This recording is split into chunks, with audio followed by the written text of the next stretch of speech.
ತೀರ್ಪಿನ ಬೆನ್ನಲ್ಲೇ ರಾಜೀನಾಮೆ ಕೊಡ್ತಾರಾ ಸಿಎಂ ಸಿದ್ದರಾಮಯ್ಯ ಅನ್ನುವಂತ ಪ್ರಶ್ನೆ ಎದುರಾಗಿದೆ. ಹೈಕೋರ್ಟ್ ತೀರ್ಪಿನ ಬೆನ್ನಲ್ಲೇ ಹೈಕಮಾಂಡ್ ಕೂಡ ಬುಲಾವನ್ನ ಕೊಟ್ಟಿದೆ. ನಾಳೆಯೇ ಕೆಸಿ ವೇಣುಗೋಪಾಲ್ ಅವರನ್ನ ಮೀಟ್ ಮಾಡಿ ಸಿಎಂ ಸಿದ್ದುಗೆ ಹೈಕಮಾಂಡ್ ನಿಂದ ಬಿಗ್ ಮೆಸೇಜ್ ಬಂದಿದೆ. ಎಐಸಿಸಿ ಆದೇಶ ಬೆನ್ನಲ್ಲೇ ನಾಳೆ ಕೇರಳಕ್ಕೆ ತೆರಳಲಿದ್ದಾರೆ ಸಿಎಂ ಸಿದ್ದರಾಮಯ್ಯ. ಕೇರಳದ ಮಲಪ್ಪುರಂನಲ್ಲಿರುವಂತಹ ವೇಣುಗೋಪಾಲ್ ಅವರನ್ನ ಭೇಟಿ ಮಾಡಲಿದ್ದಾರೆ. ನಾಳೆ ಮಧ್ಯಾಹ್ನ 2:30ಕ್ಕೆ ಕೇರಳಕ್ಕೆ ತೆರಳಲಿದ್ದಾರೆ ಸಿಎಂ. ಕಾನೂನು ಹೋರಾಟವನ್ನ ಮುಂದುವರಿಸಬೇಕಾ ಬೇಡವಾ ಈ ಬಗ್ಗೆ ವೇಣುಗೋಪಾಲ್ ಜೊತೆ ಚರ್ಚೆಯನ್ನ ನಡೆಸಲಿದ್ದಾರೆ ಸಿಎಂ. ರಾಜೀನಾಮೆ ಕೊಡಬೇಕೋ ಬೇಡವೋ ಹೈಕಮಾಂಡ್ ಮನಸ್ಸಲ್ಲಿ ಏನಿದೆ ಅಂತ ಹೇಳಿ ಇದೀಗ ತಿಳ್ಕೋಬೇಕಾಗಿದೆ. ಸಿಎಂ ಸಿದ್ದರಾಮಯ್ಯನವರು ಹೇಗ್ ನಡ್ಕೊಳ್ಬೇಕು, ಇನ್ನು ಮುಂದೆ ರಾಜೀನಾಮೆ ಕೊಡಬೇಕಾ ಬೇಡವಾ ಅಥವಾ ಕಾನೂನು ಹೋರಾಟವನ್ನ ಮುಂದುವರಿಸಬೇಕಾ ಬೇಡವಾ ಇದೆಲ್ಲದರ ಕುರಿತಾಗಿ ಇದೀಗ ಅವರು ಚರ್ಚೆ ಮಾಡಬೇಕಾಗಿದೆ. ಹೀಗಾಗಿ ಎಐಸಿಸಿ ಆದೇಶ ಬೆನ್ನಲ್ಲೇ ನಾಳೆ ಕೇರಳಕ್ಕೆ ಸಿಎಂ ಸಿದ್ದರಾಮಯ್ಯನವರು ತೆರಳುತ್ತಾ ಇದ್ದಾರೆ. ಕೆಸಿ ವೇಣುಗೋಪಾಲ್ ಅವರನ್ನ ಭೇಟಿ ಮಾಡಿ ಅವರ ಜೊತೆ ಮಾತುಕತೆಯನ್ನ ಮಾಡ್ಕೊಂಡು ಬನ್ನಿ, ಚರ್ಚೆಯನ್ನ ಮಾಡ್ಕೊಂಡು ಬನ್ನಿ. ಸಿಎಂ ಕರ್ನಾಟಕ ರಾಜ್ಯದ ಮುಖ್ಯಮಂತ್ರಿಯಾಗಿ ಸಿಎಂ ಸಿದ್ದರಾಮಯ್ಯನವರು ಮುಂದೆ ಏನ್ ಮಾಡಬೇಕು, ಕಾನೂನು ಹೋರಾಟವನ್ನ ಮುಂದುವರಿಸಬೇಕಾ ಬೇಡವಾ ಅಥವಾ ರಾಜೀನಾಮೆಯನ್ನ ಕೊಡಬೇಕಾ ಬೇಡವಾ.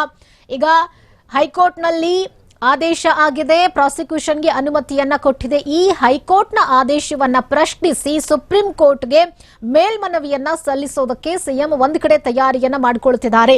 ಅದು ಒಂದು ಕಡೆಯಾದ್ರೆ ಮತ್ತೊಂದು ಕಡೆ ಇಲ್ಲಿ ಕೆಳ ನ್ಯಾಯಾಲಯದಲ್ಲೂ ಕೂಡ ಈ ಒಂದು ಪ್ರಕರಣಕ್ಕೆ ಸಂಬಂಧಪಟ್ಟಂತೆ ಹೈಕೋರ್ಟ್ ಆದೇಶ ಕೊಟ್ಟಿದೆ. ಅಲ್ಲಿ ನೀವು ಕೇಸನ್ನ ಮುಂದುವರೆಸಿ.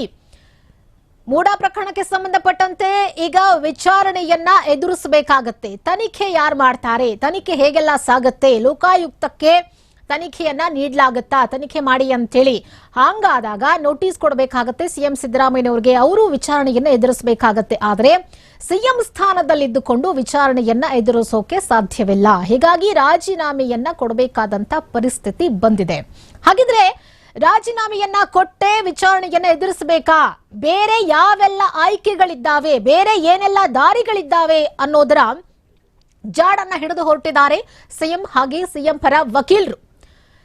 ಜೊತೆಗೆ ಇಲ್ಲಿ ಕಾಂಗ್ರೆಸ್ ಹೈಕಮಾಂಡ್ನ ತೀರ್ಮಾನ ಏನಿದೆ, ಪ್ರಾಸಿಕ್ಯೂಷನ್ಗೆ ಅನುಮತಿ ಕೊಟ್ಟಿರುವಂತಹ ಹಿನ್ನೆಲೆ, ಹೈಕೋರ್ಟ್ ತೀರ್ಪಿನ ಹಿನ್ನೆಲೆ ಕಾಂಗ್ರೆಸ್ ಹೈಕಮಾಂಡ್ ಸಿಎಂ ಸಿದ್ದು ಯಾವ ರೀತಿಯಾಗಿ ನಡ್ಕೊಳ್ಬೇಕು ಅನ್ನುವಂಥ ಗೈಡ್ಲೈನ್ಸ್ ಅನ್ನ ಕೊಡುತ್ತೆ. ಎಐಸಿಸಿ ಆದೇಶ ಬೆನ್ನಲ್ಲೇ ನಾಳೆ ಕೇರಳಕ್ಕೆ ಸಿಎಂ ಸಿದ್ದರಾಮಯ್ಯನವರು ಹೋಗಬೇಕಾಗಿದೆ.